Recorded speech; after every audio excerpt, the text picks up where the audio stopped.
Welcome back to my channel. और आज हम बात करेंगे रिवीजन पे, क्योंकि बच्चों की ये सबसे बड़ी क्वेरीज होती है कि रिवीजन कैसे करें और ज्यादा से ज्यादा कैसे करें। तो देखो, जितना भी टाइम बचा है 23 के लिए, 24 वाले तो अभी फ्री है, वो काफी टाइम है उनके पास रिवीजन करने के लिए। बट जो 23 वाले बच्चे हैं उनके लिए रिवीजन की बात करते हैं कि रिवीजन वो कैसे कर सकते हैं जिससे कि वो अपना मई 28 को जो एग्जाम है उसको अच्छे से दे सके।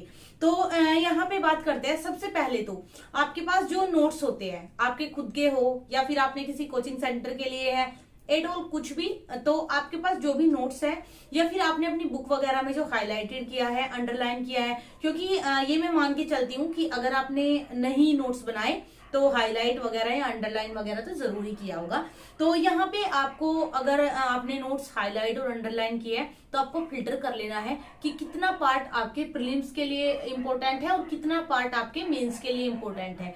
इसके लिए अगर आपका कोई गाइडर है, कोई मेंटोर है, तो फिल्टर करने का काम उसका है, आप टेंशन मत लीजिए। ये स्पेशली मैं अपने ग्रुप के बच्चों के लिए बोल रही हूँ क्योंकि उनको डर हो जाता है ये कैसे करे वो कैसे करे। तो तुम लोग टेंशन मत लो, तुम्हारा मेंटोर का काम है। बट जो बच्चे खुद से करना चाहे उनके लिए मैं समझा रही हूँ उनको क्या करना है। आपको क्या करना है, सबसे पहली बात आती है कि रिवीजन जरूरी क्यों है।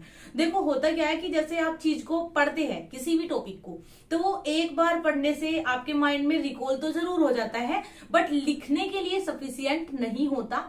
जब आप उसको लिखने जाएंगे, जैसे आपने कुछ पढ़ा और फिर आपके हाथ में क्वेश्चन आया कि इससे लिखो, जब तक आपने उस टॉपिक का रिवीजन नहीं किया हो तब तक आप उस पे नहीं लिख सकते। ऐसा मैंने अपने साथ फील किया है। मे भी कोई बच्चे रोबोट हो, वो कर सकते हो सकता है, आजकल ज्यादा इंटेलिजेंट बच्चे भी होते हैं।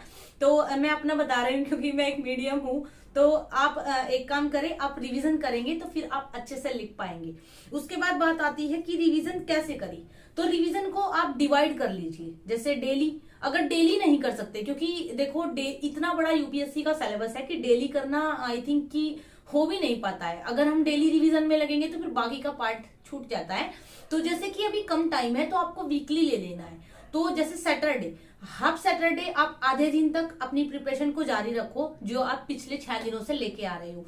उसके बाद पिछले 5 दिनों से, उसके बाद जो सैटरडे हाफ बच गया, जैसे मान लो कि दोपहर के 3 बजे तक आपने मान लिया है, 4 बजे तक कि इस टाइम तक मैं अपना बाकी का पार्ट ही कंटिन्यू करूंगा, तो वो कर सकते हो। उसके बाद जो 4 बजे का, 3 बजे के बाद का टाइम पीरियड है, क्योंकि एटलीस्ट 12, 11, 1 बजे तक तो सब पढ़ते ही है अगर कोई यूपीएससी की प्रिपरेशन कर रहा है। अगर मॉर्निंग में उठते हैं 4 बजे, 5 बजे, फिर भी 11 तो बज ही जाते हैं। तो उसके लिए आपको क्या करना है, वीकली टारगेट बनाना है अपने रिवीजन का। या तो आप पूरे मंथ का शेड्यूल एक बार बना लीजिए, जैसे कि आपने पहले वीकली बना लिया, फिर उसके बाद मंथली बना लिया, या आप एवरी वीक ये काम कर सकते हैं। जैसे कि आपने टारगेट बनाया और उसमें आपने वीक के एंड में संडे को पूरा दिन या फिर सैटरडे हाफ डे ले लीजिए। अगर आपको लगता है ना कि आप पूरे वीक का संडे को नहीं कर पाते हैं तो फिर आप एक काम कर सकते हैं, आप हाफ डे सैटरडे का भी ले सकते हैं उसमें, और एक दिन आपका संडे का हो जाएगा, तो बहुत अच्छे से आप उसको कर पाएंगे। उसके बाद आता है मंथली।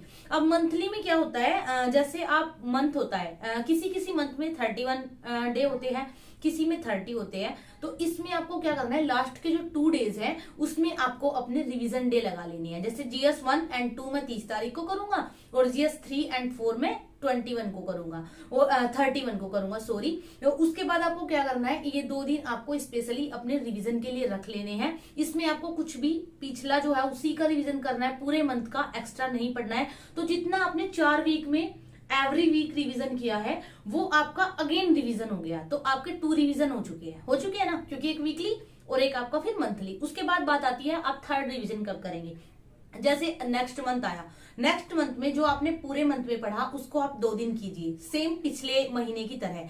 बट 1 दिन या 2 दिन आप एक्स्ट्रा लगा लीजिए जिनको आप कर सकते हैं पिछले वाला रिवीजन। तो ये हो जाते हैं आपके 4 रिवीजन।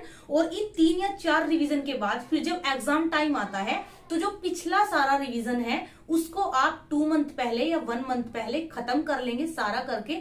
यानी आपको लास्ट का जो मंथ होगा प्रीलिम्स से पहले, उसमें आप इतने कॉन्फिडेंट हो जाएंगे कि एटलीस्ट मेरे 3-4 रिवीजन हो चुके हैं। और फिर आप टेस्ट सीरीज देंगे, टेस्ट लगाएंगे, तो आपके अंदर एक कॉन्फिडेंस बिल्डअप होगा जो एग्जाम हॉल में एक रामबाण का काम करेगा। तो यही थी आज की वीडियो, क्योंकि ज्यादा टाइम वेस्ट नहीं करते हैं। जो चीजें याद नहीं रहती उन्हें ओनली आप याद करें एग्जाम टाइम पे। यानी एग्जाम टाइम पे आप सारा पिछला रिवीजन मत कीजिए, जो चीजें सबकॉन्शियस माइंड में सेट हो चुकी है उन्हें छोड़ दीजिए, आगे का रिवीजन कीजिए। और 4-5 पेज के एवरी टॉपिक पे आपके पास जो प्रीलिम्स के टॉपिक होते हैं होने चाहिए नोट्स, जिनका आप अच्छे से एग्जाम टाइम में रिवीजन कर सके। जैसे बजट हो गया, इकोनॉमिक सर्वे हो गया, तो इतने मोटे मोटे बजट आपको पढ़ने की जरूरत नहीं है। देखिए कि यूपीएससी कैसे क्वेश्चन पूछती है, उन्हीं फैक्ट्स को उठाइए और मल्टीपल रिवीजन कीजिए, तो अच्छे से आपका प्रिपरेशन हो जाएगी। And now thanks for watching, keep supporting, keep loving, and now bye.